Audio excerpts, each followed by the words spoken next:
Hello dear friends, कैसे हो आप लोग। आई होप कि आप लोग स्वस्थ और मस्त होंगे। आज मैं आप लोगों को यूपी डीएलएड का थर्ड सेमेस्टर का जो हमारा पहला पेपर है वो है शैक्षिक मूल्यांकन का। तो उसके सिलेबस को आगे बढ़ाते हुए टॉपिक का डिस्कशन करूंगी। तो जो हम लोग का चैप्टर चल रहा था वो 7वां चैप्टर चल रहा था। कल से मैंने आपको चैप्टर स्टार्ट कर दिया था और जो चैप्टर था उसका नाम था प्रश्न पत्र निर्माण करने की प्रक्रिया, यानी प्रश्न पत्र आप लोगों को किस तरीके से बनाना है। इसके बारे में मैंने आपको जो चैप्टर था हमारा वो यही है और इसका जो पार्ट 1 है वो मैंने आपको कल की क्लास में करा दिया। तो चलिए आज हम लोग अपने टॉपिक को आगे बढ़ाते हुए सिलेबस का डिस्कशन करते हैं। आप लोग क्या करिए, नोट्स बिल्कुल साथ साथ बनाते चलिए। जब आप लोग नोट्स बनाओगे तभी आप लोग रिवीजन कर पाओगे। अगर नोट्स नहीं बनाओगे तो आप लोग रिवीजन नहीं कर पाओगे। और क्लास क्या करना है, बिल्कुल क्रम से लेते चलना है। अगर क्लास क्रम से लोगे तो चीज़ों को कनेक्ट भी कर पाओगे। तो चलिए हम लोग आगे बढ़ते हैं, आप लोग चीज़ों को समझते चलिए। अब जो हमारा अगला टॉपिक आ रहा है वो आ रहा है वस्तुनिष्ठ परीक्षण। तो चलिए जानते हैं कि जो वस्तुनिष्ठ परीक्षण होता है ये क्या होता है, इसके बारे में समझते हैं। वस्तुनिष्ठ परीक्षण प्रश्नों या पदों का एक संग्रह है। क्या होता है वस्तुनिष्ठ परीक्षण, प्रश्नों या पदों का क्या होता है, एक संग्रह होता है। ऐसे परीक्षण प्रश्नों का उत्तर संक्षिप्त एवं निश्चित होता है। जो ये प्रश्न होते हैं तो इनका जो उत्तर होता है तो वो क्या होता है, निश्चित होता है। इसका क्या होगा, उत्तर यही होगा, ठीक, निश्चित होता है। प्रत्येक प्रश्न या पद के 2 या 2 से अधिक विकल्प यानी उत्तर दिए होते हैं। उनमें से केवल एक विकल्प उत्तर सही होता है और बाकी के विकल्प क्या होते हैं, गलत होते हैं। या फिर कह दिया जाए कि गलत होंगे, और कह दिया जाए कि जैसे 4 दिए रहेंगे तो आपको एक चुनना होगा, जो क्वेश्चन होगा एक ही सही होगा, ठीक। इस तरह के जो क्वेश्चन विकल्प होते हैं वो क्या कहलाते हैं, डिस्ट्रैक्टर कहलाते हैं, ठीक। क्या कहलाते हैं, डिस्ट्रैक्टर कहलाते हैं, ठीक। अब चलिए हम लोग आगे समझते हैं। मान लीजिए जैसे आप लोग एग्जाम होता है तो जब वो विकल्पी क्वेश्चन आया करते हैं तो उनमें क्या होता है, पहले क्वेश्चन लिखा रहता है, फिर 4 ऑप्शन दिए रहते हैं, लेकिन उनमें होता तो एक ही आंसर सही है ना। तो आप लोगों को ये चूज़ करना होता है कि इसमें कौन सा आंसर सही है। तो वही कहा बताया गया है कि 4 विकल्प दिए रहेंगे लेकिन एक आंसर सही होगा और बाकी क्या होंगे, सारे क्वेश्चन गलत होंगे। तो आप लोगों को क्या करना होता है, वही चूज़ करना होता है कि जो सही है वो कौन सा है, ठीक। अब चलिए हम लोग आगे समझते हैं।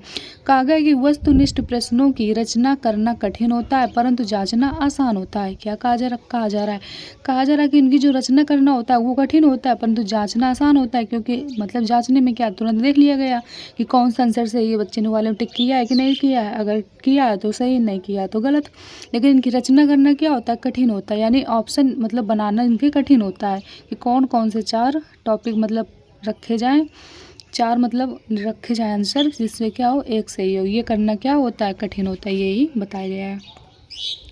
अब चलिए विशेषताओं के बारे में समझते हैं कि इनकी विशेषताएं क्या होती हैं। पहली विशेषता है वो क्या कह रही है, पहली विशेषता कह रही है कि ऐसे प्रश्न होते हैं जिनके उत्तर निश्चित एवं संक्षिप्त होते हैं। इनके उत्तर क्या होते हैं, निश्चित होते हैं, होते ही नहीं होते हैं। इनके जो उत्तर होते हैं वो क्या होते हैं, निश्चित होते हैं वस्तुनिष्ठ प्रश्नों के।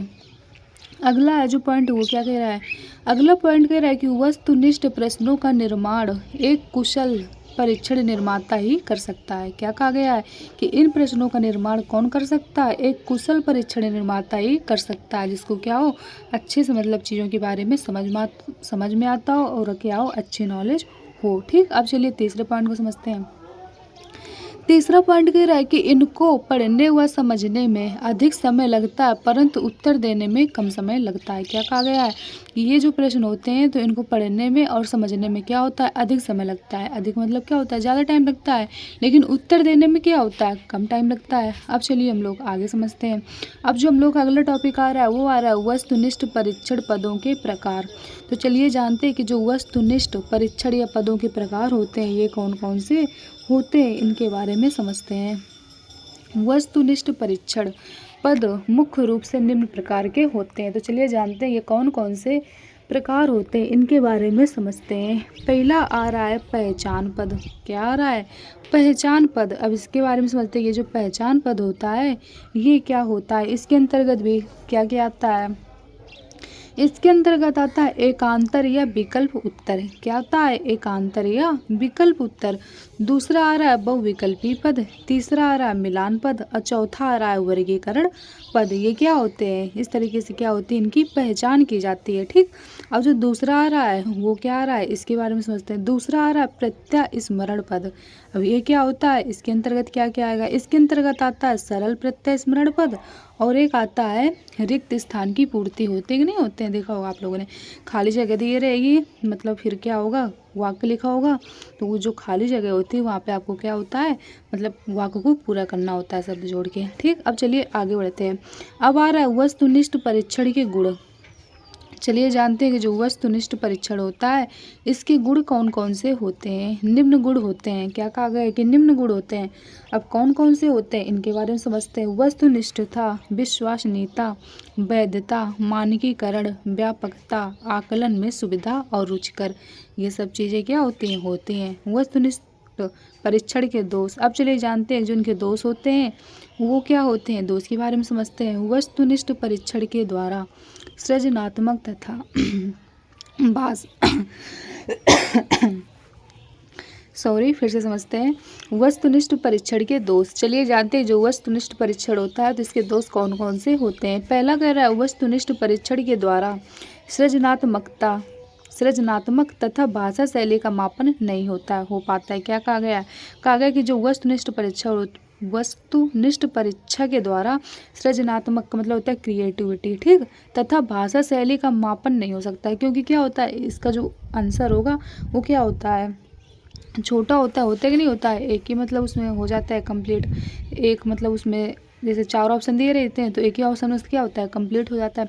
जब कोई चीज़ ज़्यादा लिखी जाती है, डीप में लिखी रहती है, तो फिर क्या होता है, जैसे हमारे अति लघु उत्तरीय प्रश्न भी, ठीक है, मतलब जैसे लघु उत्तरीय हो गए, दीर्घ उत्तरीय हो गए, ये क्रिएटिव होते हैं इनमें, क्योंकि इनमें कई सारी चीज़ों को जोड़ के लिखा जाता है, होता है कि नहीं होता। तो वही कहा गया है कि वस्तुनिष्ठ परीक्षा के द्वारा सृजनात्मक तथा भाषा शैली का मापन नहीं हो पाता है। दूसरा कह रहा है वस्तुनिष्ठ प्रश्नों की रचना क्या है, कठिन है। और तीसरा कह रहा है इसमें नकल करने की संभावना क्या होती है, बढ़ जाती है। मान लीजिए किसी ने थोड़ा देख लिया तो आइडिया तो मिल ही जाता है कौन सा आंसर सही है, तो इसमें क्या होता है, नकल करने की जो संभावना होती है वो भी बढ़ जाती है। अब चलिए आगे समझते हैं। अब जो हमारा अगला टॉपिक आ रहा है वो आ रहा है निबंधात्मक परीक्षा। चलिए जानते हैं कि ये जो निबंधात्मक परीक्षा होती है ये क्या होती है, इसके बारे में समझते हैं। कहा गया है कि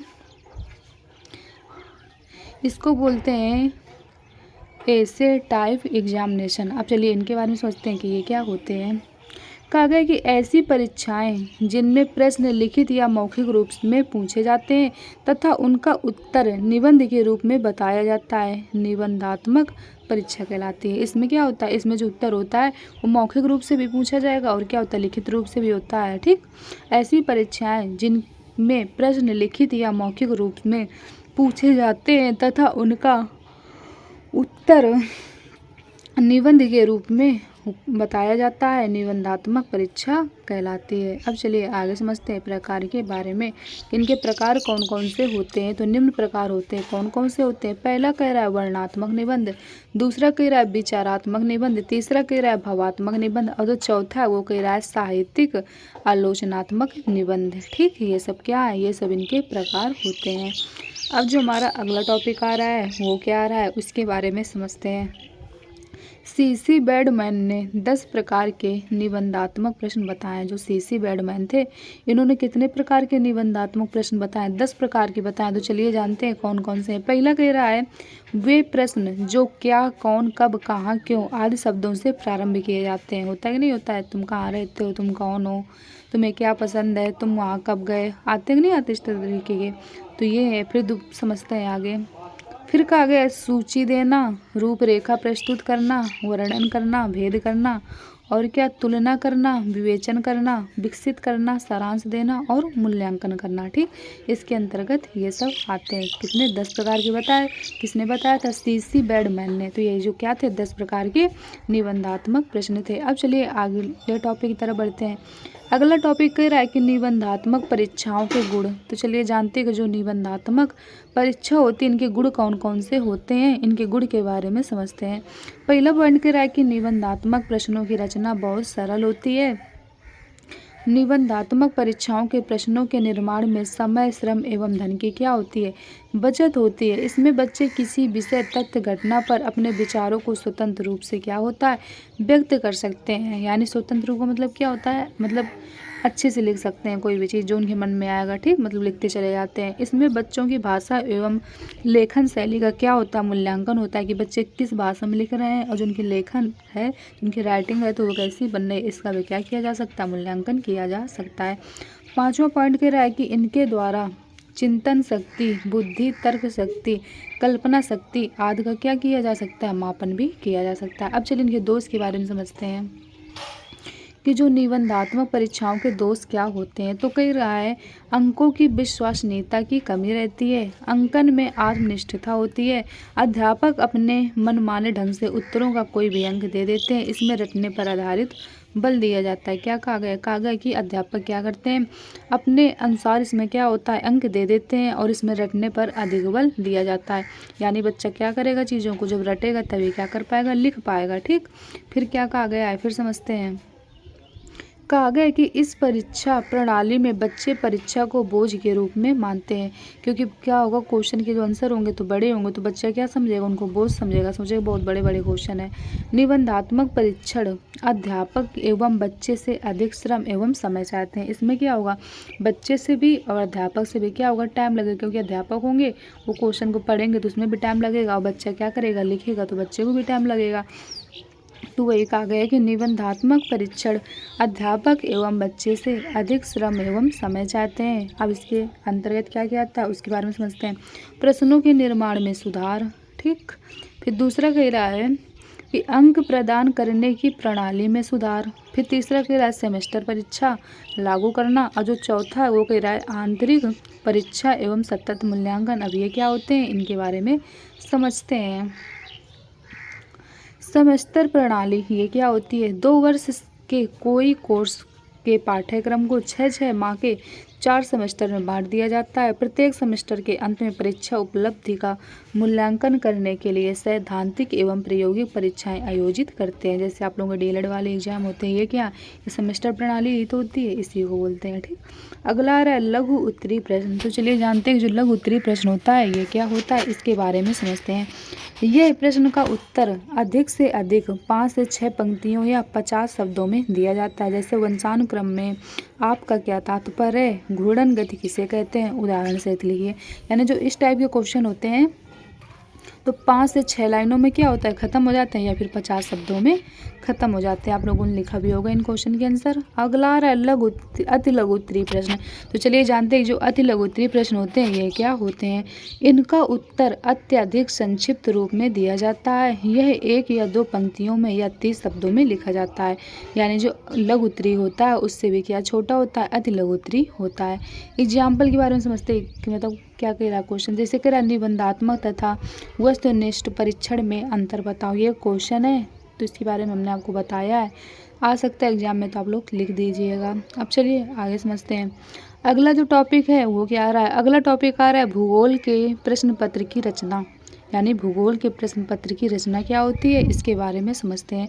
प्रश्न पत्र रचना के विभिन्न बिंदु स्पष्ट किए जा रहे हैं, समझते हैं। विषय पर प्रश्न पत्र निर्माण के लिए अंकों का विभाजन। यानी प्रश्न पत्र तो बना दिया है लेकिन आप लोगों को अंक भी तो मतलब अंकों का भी तो रखना पड़ेगा कि कौन सा प्रश्न कितने अंक का है, ठीक। ये भी आपको क्या करना है, ध्यान देना है। दूसरा पॉइंट कह रहा है शिक्षण के प्राप्त उद्देश्यों के अनुसार अंकों का निर्धारण करना। जिस हिसाब से क्या हो, शिक्षण मतलब आप लोगों ने प्राप्त किया, जिस हिसाब से उसका उद्देश्य हो उसी हिसाब से क्या करना है, अंकों का निर्धारण भी करना है। जैसे मान लीजिए वस्तुनिष्ठ प्रश्न है तो इनको क्या करना है, आपको 1-1 नंबर कर देना है मान लीजिए। और जो अति लघु उत्तरीय है उनको थोड़ा और ज़्यादा बढ़ा देना है, और जो लघु उत्तरीय है तो उसको और थोड़ा ज़्यादा अंक कर देना है। इसके बाद जो दीर्घ उत्तरीय आ जाए तो उसको क्या करना है, और ज़्यादा अंक का कर देना है। तो वही कहा गया कि शिक्षण के प्राप्त उद्देश्यों के अनुसार अंकों का क्या करना है, निर्धारण करना है, ठीक। अब चलिए आगे समझते हैं। अब कह रहा है तीसरा प्रश्नों की रचना करना। फिर आपको क्या करना है, प्रश्नों की रचना करना है, फिर ब्लूप्रिंट की रचना करनी है, फिर करना है प्रश्न पत्र का प्रारंभिक प्रारूप तैयार करना, प्रश्न पत्र का अंतिम रूप तैयार करना। यानी प्रश्न पत्र जब बन जाए तो फिर से एक बार आपको चेक कर लेना है कि अब कोई गड़बड़ तो नहीं हुई है। अब जो हम लोग का अगला टॉपिक आ रहा है वो आ रहा है ब्लूप्रिंट की रचना। चलिए जानते हैं जो ब्लूप्रिंट होता है इसकी रचना क्या होती है। एक सारणी तैयार करते हैं, इसमें प्राप्त उद्देश्य, पाठ्य सामग्री, प्रश्नों के प्रकार एवं उनकी संख्या आदि का विवरण प्रस्तुत किया जाता है। इसे क्या कहा जाता है, इसे ब्लूप्रिंट कहा जाता है। किसे, इसमें क्या होता है एक सारणी तैयार की जाती है और इसमें क्या होता है प्राप्त उद्देश्य, पाठ्य पुस्तक सामग्री, प्रश्नों के प्रकार एवं उनकी संख्या आदि का सब क्या लिखा रहता है, मतलब सबके बारे में लिखा जाता है। यही हमारा क्या होता है, यही हमारा ब्लूप्रिंट होता है। अब जो हम लोग का अगला टॉपिक आएगा वो आएगा शैक्षिक उद्देश्यों के अनुसार प्रश्नों के पक्ष। अब ये क्या होते हैं इनके बारे हम लोग आपसे कल की क्लास में डिस्कस करेंगे। तो कल की क्लास में आपका ये चैप्टर है जो वो समाप्त हो जाएगा। ठीक, तो आई होप आप लोगों को यहाँ तक की चीज़ समझ में आई होगी और आपने क्या किया होगा, समझने का प्रयास भी किया होगा।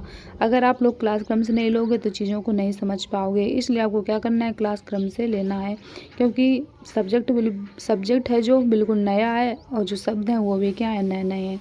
इसलिए आपको क्या करना है क्लास क्रम से लेना है, तभी आप लोग नोट्स तभी आप लोग चीज़ों को समझ पाओगे। और क्या करना है साथ साथ नोट्स भी बनाना है। अगर नोट्स नहीं बनाओगे तो रिवीजन नहीं कर पाओगे। तो आप लोगों को यहाँ तक की क्लास समझ में आई होगी और आप लोग क्या करिए वीडियो को ज़्यादा से ज़्यादा दोस्तों तक शेयर करिए, जिससे कि उनकी भी हेल्प हो सके। चैनल को लाइक और सब्सक्राइब करिए, जिससे आने वाली नोटिफिकेशन आप लोगों को टाइम टू टाइम मिलती रहे। और आप लोग कमेंट करके बताया करिए कि आप लोगों को क्लास कैसी लगी, और जो भी चीज़ ना समझ में आया करिए, जो भी चीज़ समझ में ना आया करे तो आप लोग कमेंट करके लिख दिया करिए, तो उसका आंसर भी आप लोगों को दिया जाएगा। ठीक, तो चलिए आज क्लास को हम लोग यहीं तक रखते हैं। और अगर अभी तक आप लोग टेलीग्राम चैनल से ऐड हुए हो तो उससे भी हो जाइए। उसकी जो लिंक है नीचे डिस्क्रिप्शन बॉक्स में पड़ी है, तो वहाँ पर भी आप लोगों को time to time notification, PDF, quiz और पिछले ईयर के प्रश्न पत्र सब कुछ मिलता है। तो चलिए आज क्लास को हम लोग यहीं तक रखते हैं। Okay, thank you.